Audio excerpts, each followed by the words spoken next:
Votre enfant ayant un trouble d'apprentissage a-t-il peur de devoir reprendre son année scolaire? Les enfants ayant des troubles d'apprentissage se préoccupent souvent de l'avenir et de la façon dont leurs difficultés auront un impact sur leur réussite. Je comprends que cela peut être à la fois effrayant et frustrant. Alors, restez avec moi pour des conseils sur la façon de faire face à cela.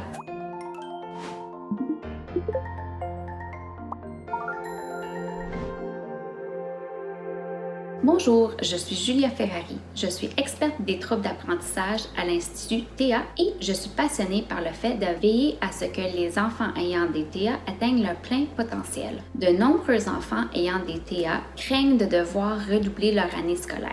Voici 3 conseils pour réduire les inquiétudes de votre enfant. 1.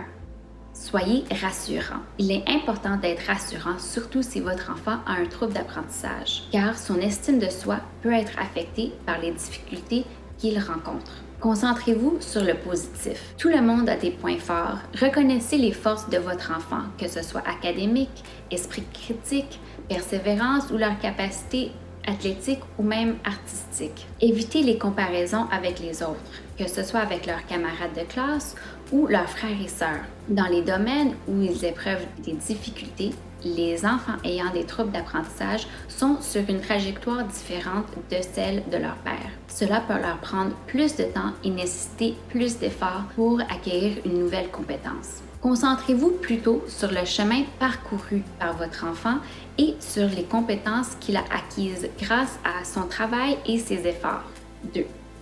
Parlez à l'enseignant de votre enfant. Proposez-lui de partager ses inquiétudes avec son enseignant. Si nécessaire, vous pouvez organiser la rencontre, mais pour qu'il se sente soutenu, impliquez votre enfant dans la conversation. Discutez avec son enseignant afin de déterminer un plan d'action pour maintenir ses acquis scolaires et continuer ses apprentissages. Il pourra peut-être vous proposer des activités ou des stratégies à utiliser à la maison pour aider votre enfant à consolider ses apprentissages. 3. Contactez le professionnel qui travaille avec votre enfant. Si votre enfant reçoit les services d'un professionnel, orthophoniste, orthopédagogue, psychoéducateur ou psychologue, n'hésitez pas à les contacter.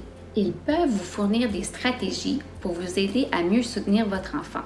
Ils peuvent également fournir des rétroactions sur les capacités de votre enfant ainsi que sur ses objectifs d'apprentissage. Les enfants ayant des troubles d'apprentissage peuvent avoir peur de redoubler leur année scolaire, mais n'oubliez pas, soyez rassurant. Parlez à l'enseignant de votre enfant. Parlez-en aussi à tout autre professionnel avec lequel il travaille.